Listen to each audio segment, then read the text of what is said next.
Hello students, welcome to the class. First Max லேந்து classical algebra பத்தி பார்க்க போறோம். ஏற்கனவே binomial series பத்தி பார்த்துட்டு இருந்தோம்.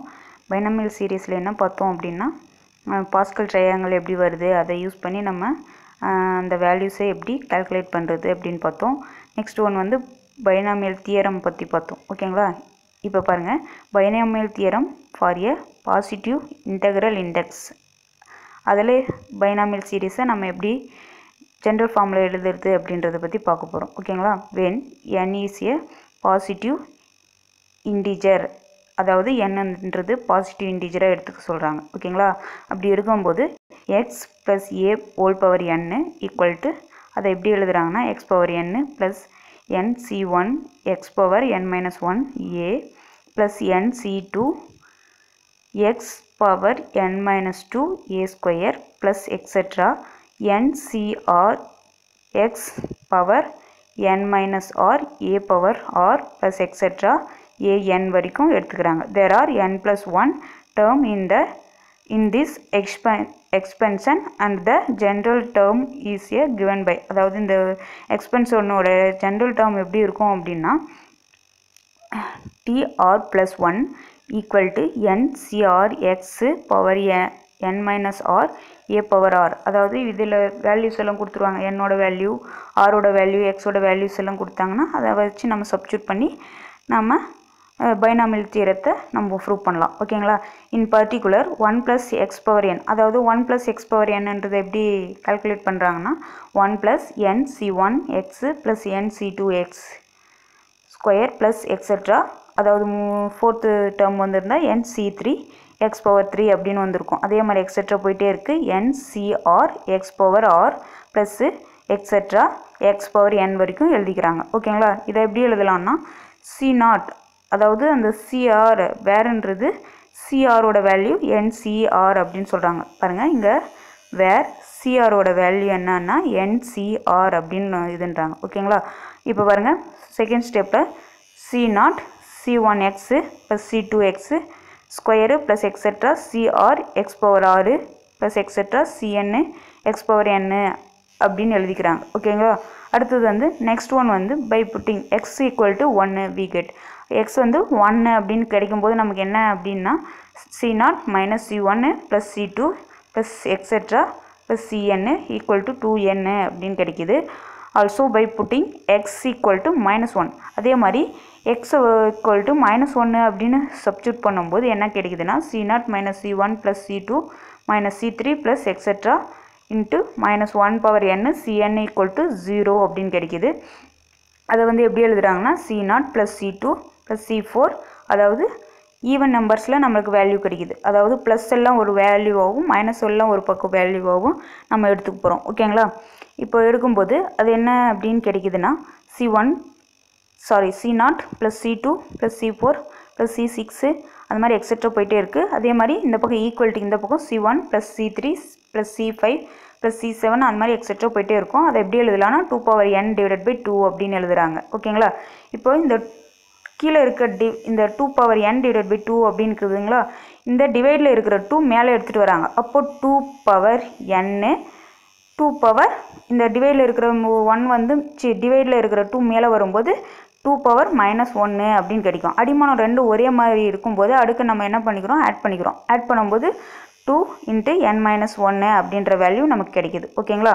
இப்போது இதோட பாசிட்டிவ் இன்டெக்ரல் இண்டெக்ஸ் வேல்யூ நம்ம கால்குலேட் பண்ணிட்டோம். அடுத்தது வந்து செகண்ட் ஒன் வந்து என்ன பார்க்க போகிறோம் அப்படின்னா binomial theorem for the rational index நம்பருக்கு நம்ம பைனாமியல் தியரம் பார்க்க போகிறோம்.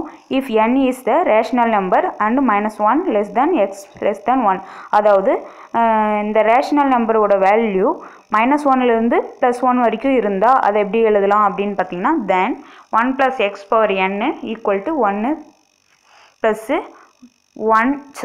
n divided by 1 factorial. அது ஃபேக்டோரியல்னும் கொடுக்கலாம், நம்ம இந்த மாதிரி நோட்டேஷன்லையும் எழுதலாம். ஓகேங்களா? அடுத்தது plus n into n minus 1 divided by 2 x square அப்படின்னு எழுதுகிறாங்க.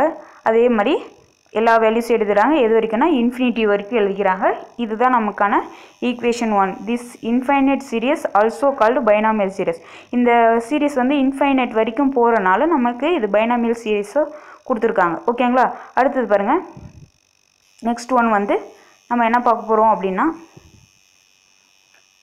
பாருங்கள் ஃபஸ்ட் நோட்டில் என்ன கொடுத்துருக்காங்க அப்படின்னா 1 + x அப்படின்ற வேல்யூவை கன்வர்ஜென்ட் சீரியஸ் அப்படியே எடுத்துக்கிறோம். அப்படி எடுத்துக்கும்போது ஃபஸ்ட் வேல்யூ வந்து இஃப் x = 1 அப்படின்னும்போது அது எப்படி இருக்கும், என்னன்ற வேல்யூ எப்படி இருக்குன்னா greater than -1, n greater than -1, அதாவது -1ஓட என்னன்ற வேல்யூ பெருசாக இருக்கும் அப்படின்றாங்க. செகண்ட் ஒன் வந்து if x = 1 and n greater than 0, அதாவது x = 1 அப்படின்னு இருக்கும்போது இன்னொரு வேல்யூ என்னவா வரும்னா 0வை விட என்னன்ற வேல்யூ பெருசாக இருக்கும் அப்படின்றாங்க. செகண்டு நோட் வந்து ஜென்ரல் டேர்ம் ஆஃப் சீரியஸ். இந்த ஜென்ரல் டேர்ம் எப்படி எழுதுறது அப்படின்னா பைனாமியல் சீரியஸோட ஜென்ரல் டேர்ம் எப்படி எழுதுறாங்கன்னா TR + 1 n × n + 1 n - 2 etc. n - r + 1 / r factorial அப்படின்னு எழுதுகிறாங்க. RHS, அதாவது ரைட் ஹேண்ட் சைடு வந்து denote by nr / r factorial அப்படின்னு எழுதுகிறாங்க. ஓகேங்க.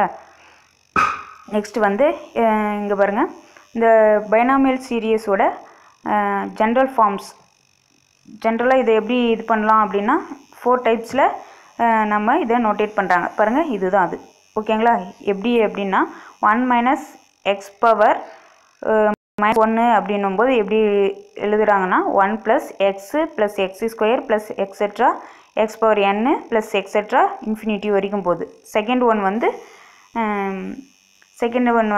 x + x பவர் -1, அதாவது இந்த இடத்துல 1 - x அப்படின்னு எழுதணும். இதில் 1 + x அப்படின்னு இருக்கும்போது சைன் வந்து ஆல்டர்னேட்டிவாக வரும். அதாவது ஃபஸ்ட் வேல்யூ வந்து 1 - x + x² - x³ அது மாதிரி etcetera -1 power n x power n + etcetera infinity வரைக்கும் எழுதிக்கிறாங்க. ஓகேங்களா? அடுத்தது தேர்ட் ஒன் வந்து இப்போ முன்ன நம்ம என்ன பார்த்தோம் அப்படின்னா ஸ்கொயரில் இது இன்வெர்ஸில் பார்த்தோம், இன்வெர்ஸ் 1ல் பார்த்தோம்.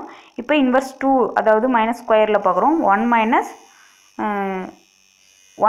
- x whole square whole minus square அப்படின்னு கொடுத்துருக்காங்க.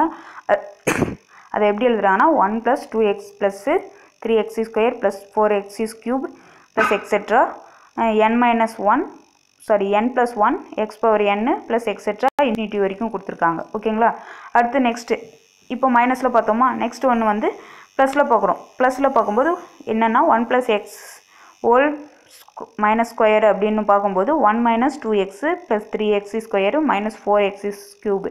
அதாவது சைன் வந்து ஆல்டர்னேட்டிவாக வரும். ஓகேங்களா? அந்த மாதிரி வரும். அடுத்து நெக்ஸ்ட் ஒன் வந்து இப்போ இந்த ஜென்ரல் ஃபார்ம் எப்படி எழுதலாம் அப்படின்னா 1 - x - p / q அப்படின்ட்டு எழுதலாம். ஓகேங்களா? ஈக்குவல் டு 1 + p / q / 1 அப்படின்னு கொடுத்துருக்காங்க இன்ட்டு -x. அதாவது இந்த p / q அப்படின்றது வேல்யூஸ் வந்து 1 2, அதாவது -1 -2 -3 -4 அப்படின்னு வேல்யூஸ் கொடுத்துட்டே இருக்கலாம். அதுக்கு தகுந்த மாதிரி நம்மளுக்கு வேல்யூஸ் வந்துகிட்டே இருக்கும். ஓகேங்களா?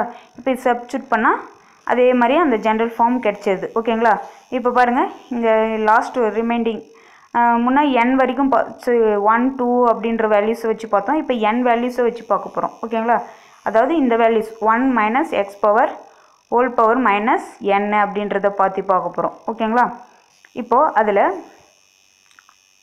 1 - x ஹோல் பவர் -n போது equal to 1 + n / 1 factorial x plus n × n + 1 / 2 factorial x² plus n × n + 1 n + 2 / 3 x³ plus etcetera infinity வரைக்கும். ஓகேங்களா?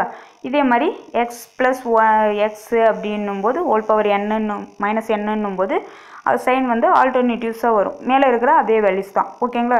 இப்போது ப்ளஸ் என்னன்னு வரும்போது பார்க்கலாம். பாருங்கள், இங்கே 1 + x ஹோல் பவர் +n அப்படின்னு இருக்கும்போது அது என்னென்னா 1 + n / 1 factorial x plus n × n + 1 / 2 x² plus n × n + 1 n + 1 × n + 2 / 3 factorial into X is cube plus etcetera இதே மாதிரி போயிட்டுருக்கு. அதுவே லாஸ்ட் ஒன் வந்து 1 minus X whole power plus என்னும் போது ஆல்டர்னேட்டிவ் சைன் கிடைக்குது. ஓகேங்களா? Thank you students.